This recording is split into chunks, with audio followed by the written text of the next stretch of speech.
Onyeka Onwenu's family has honored her dying wish of being buried quietly.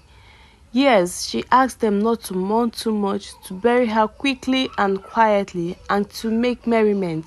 She also stated that if anybody wanted to celebrate her, they should celebrate her while she was alive, not when she's gone and she can't see them celebrate. And today, her sons buried her quietly in Lagos. This has also brought up some discussions as people are asking why an IGBO icon was buried in Lagos, noting that Lagos is not her hometown and Lagos is not even an Igbo nation. Well, people graced this occasion to share memories of Onyeka Onwenu. We could see the likes of the governor of Abia State, Alex Otti, and the former presidential aspirant Peter Obi.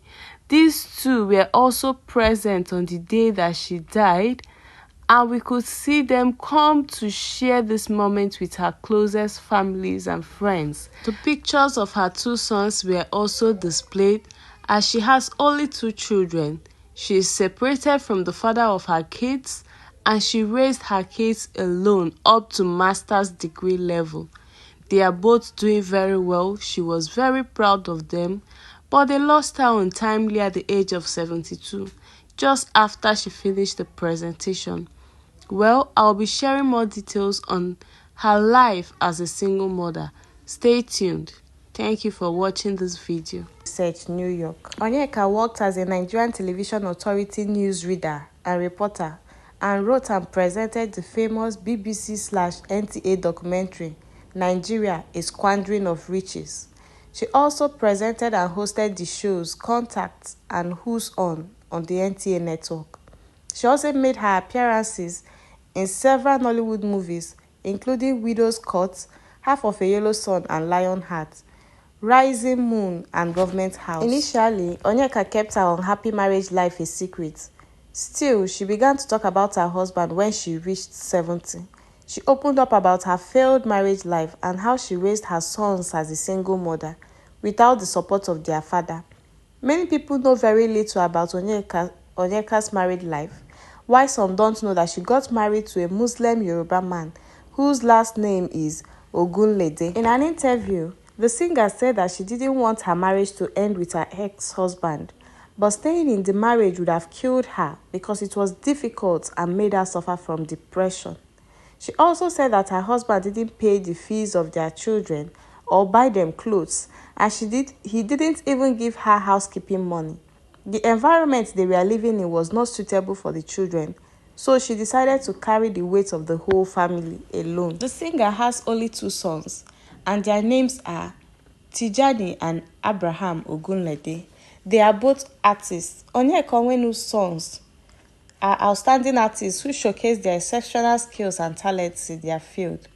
Charles Ogunlede is an artist, designer, developer, and photographer, specializing in visual arts, graphic design, and web development.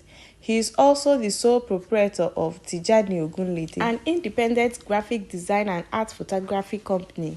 Before his company, Tijani Charles was a web developer at KRT Marketing and a social media researcher at Clear Essence Cosmetics.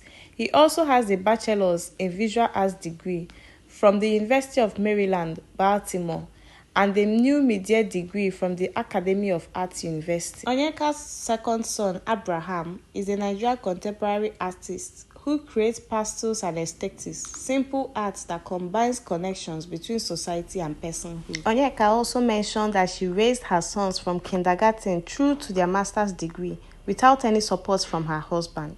She also won 2 African Movie Academy Awards in 2006.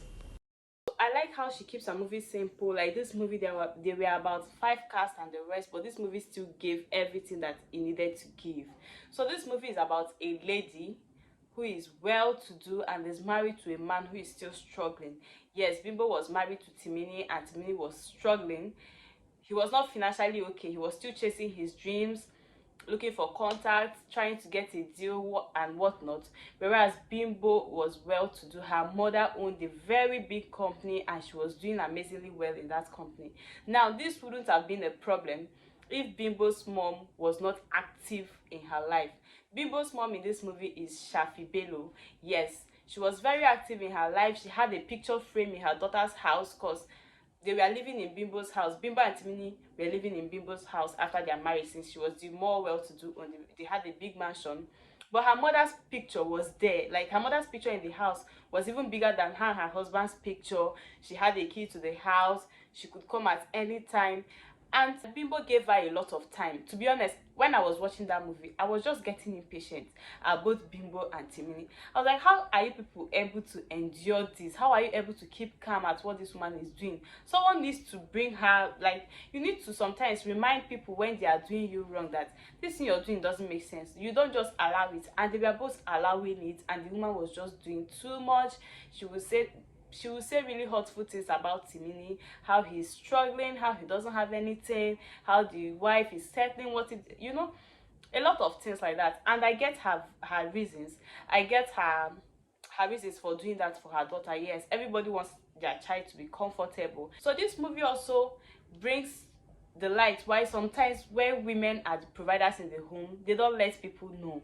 We see these things happen where a woman will buy herself a gift and she'll say it's her husband that bought it for her, her boyfriend that bought it for her, rest of this. And we criticize those people without knowing why they do this.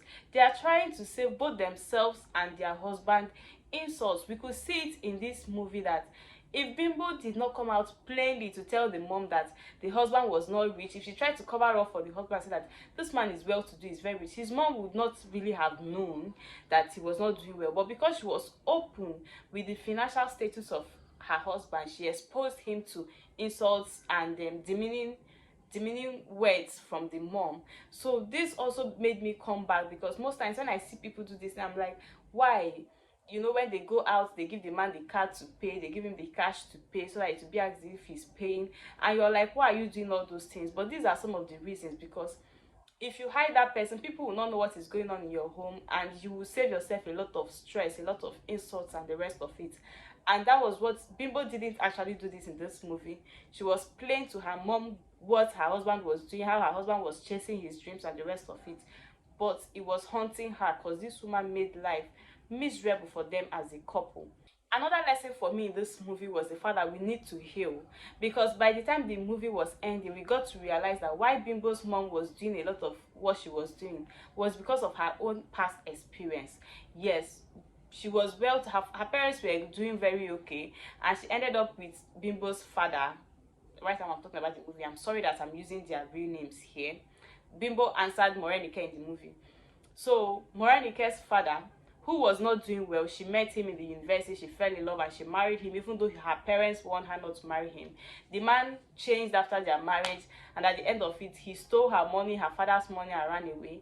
And she later discovered that the man even had another family. Probably he was using her money to raise his main family. So this was what she was trying to protect her daughter from. That means we should not let things just, how we try to shield things. When something happens to us, we try to shield it, we try to act as though we are over it and the rest of it. Sometimes we are not over these things. It's best we talk about it, it's best we tackle it, so that we don't carry on this trauma, because this trauma will come later to haunt us. We carry it on, and we are so much, will I say, insecure, because this woman was doing so much in that movie. She was doing too much, but she was just trying to